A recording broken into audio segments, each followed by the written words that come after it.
He's a good trapper. Well put, Ron.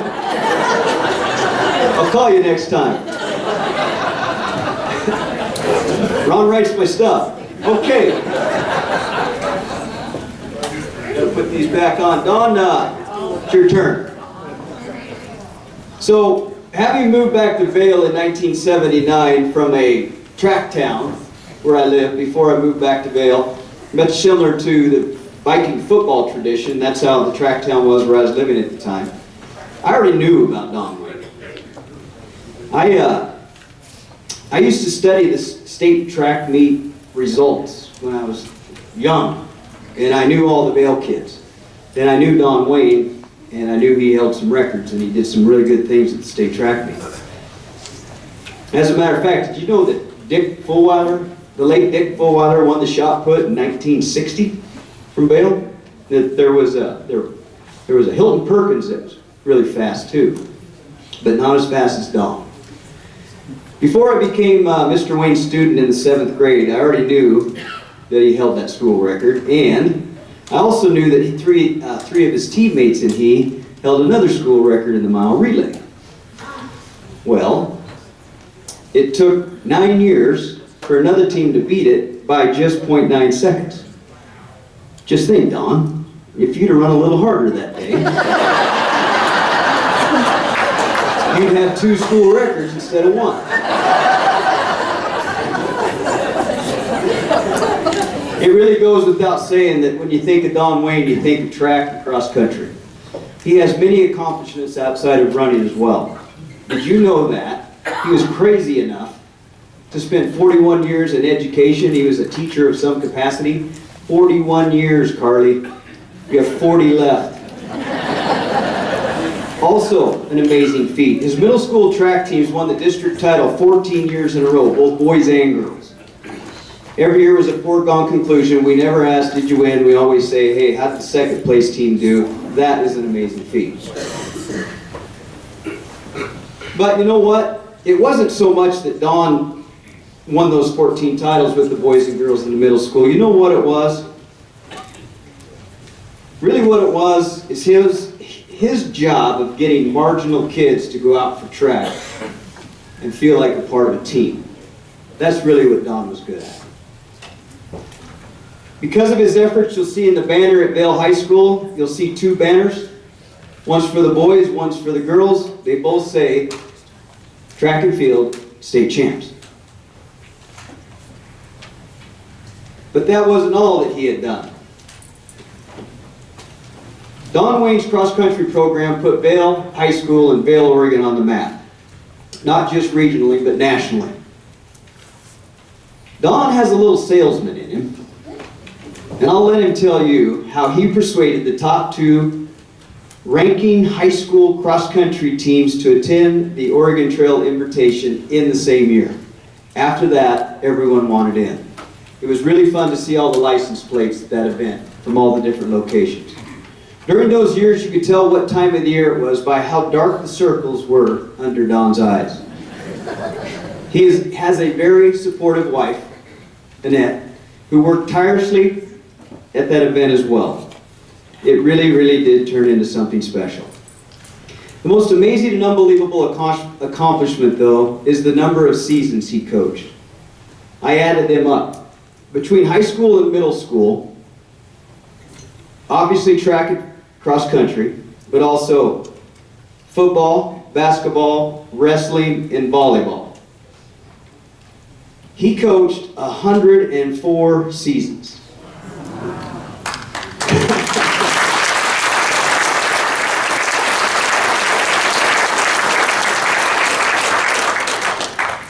I think I know why. I think it was Annette's way and the girls' way of getting you out of the house. Don is a very good storyteller and an exceptional public speaker, and that is why I'm asking him to come up here by himself to give his story, and we do look forward to that, Don. Don Wayne.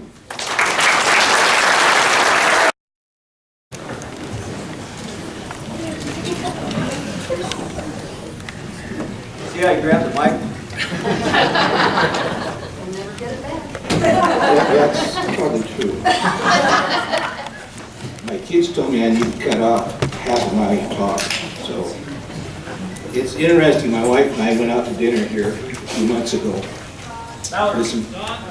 with some friends of ours, and it was a Chinese restaurant. And I got my fortune cookie at the end. Here's what it said: your original ideas will get you deserved recognition. Talk about coincidence. I asked Jeff the other day, what do I say at something like this? And he told me two things. He says, tell them how you feel and tell some stories. I can tell a lot of stories. Some of them I can't tell, but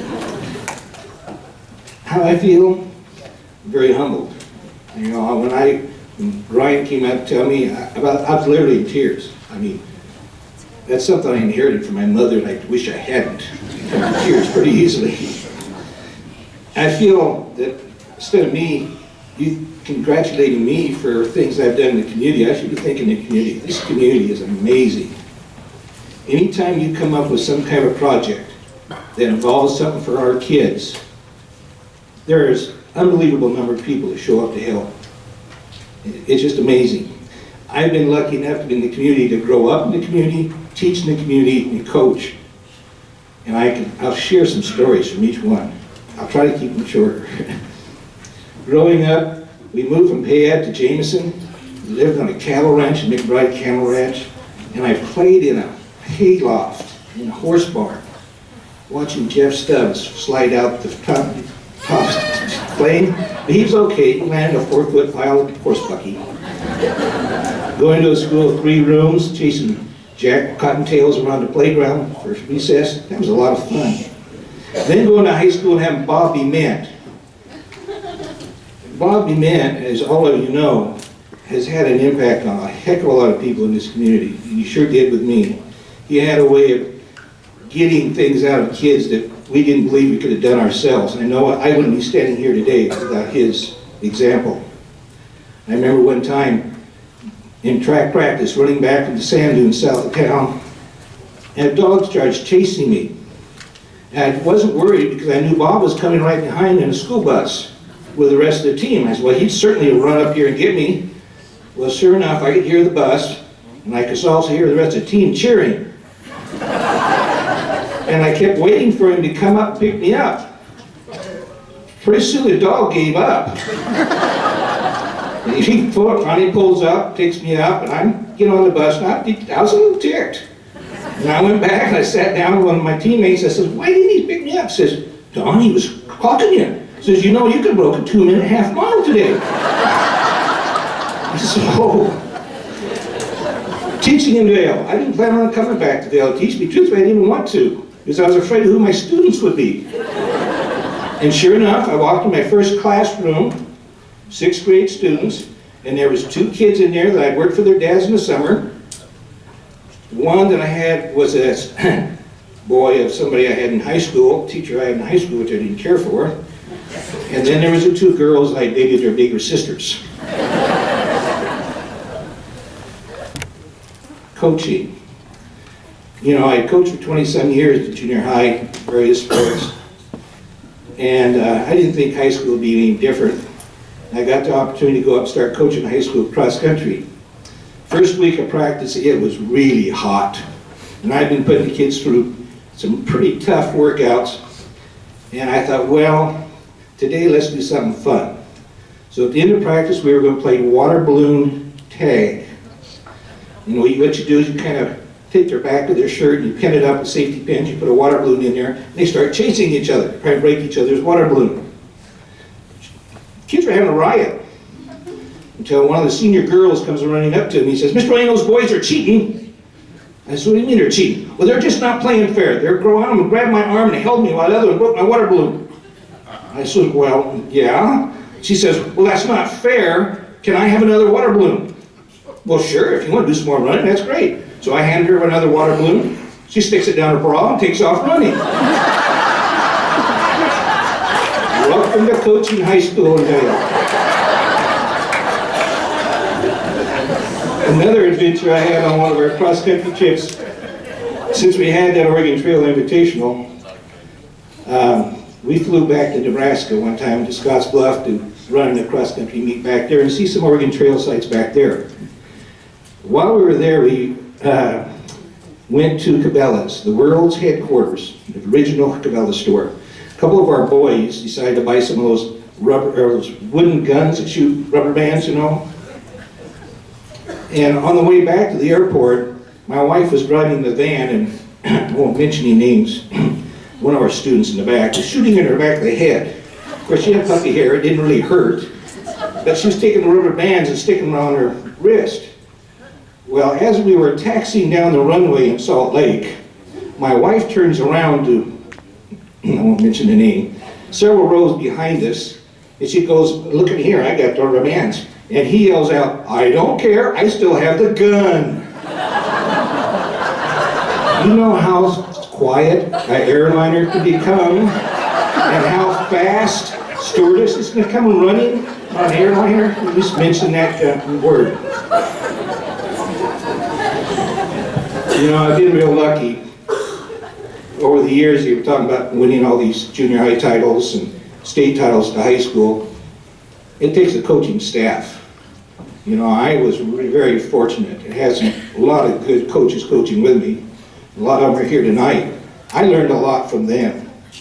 And a good example of what I'm getting at is the last year I coached at the high school, I was coaching the girls, and they won state. After the meet, I started looking to see where we scored our points. I believe every coach on the team had someone score at the state meet. Sometimes head coaches get too much credit. Assistant coaches don't get enough. You know, that Oregon Trail meet, a lot of things have happened with that thing. Since we've had teams from Hawaii, Alaska, and Long Island, New York fly in, and some things have happened since. It's kind of interesting. One of my daughters was living back in South Carolina. She starts talking to one of her neighbors and telling him she was going to be coming home. You want to know where you're going? She says, "Well, I live in Oregon." She says, "Well, where at?" She says, "Vail." She says, "Oh, I've been there. I ran in a cross-country meet there." Another time happened is we had somebody from Vail that went down to do one of their grandkids' graduation at Carson City.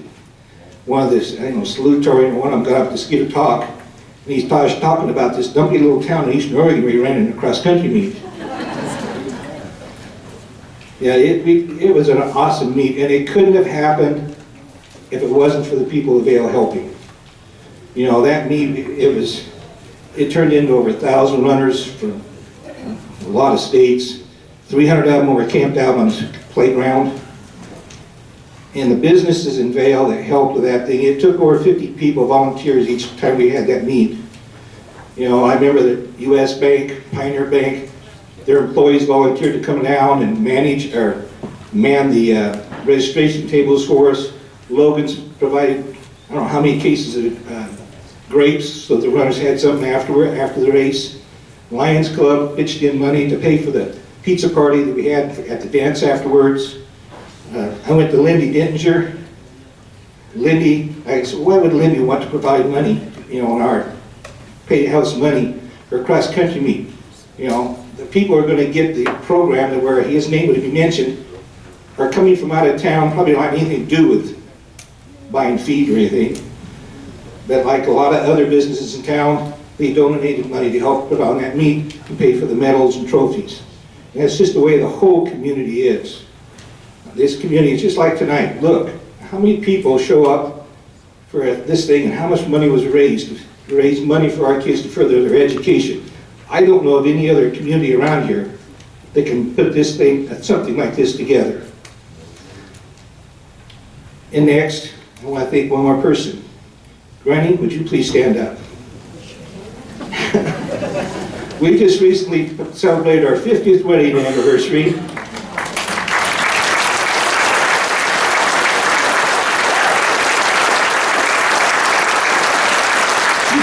She chased me for 3 years in high school before I let her catch me. She was even my assistant cross-country coach for a few years, and I can't think of anything that I have accomplished in the last 50 years that's worthwhile that she hasn't been a major part of. And I really appreciate that from her.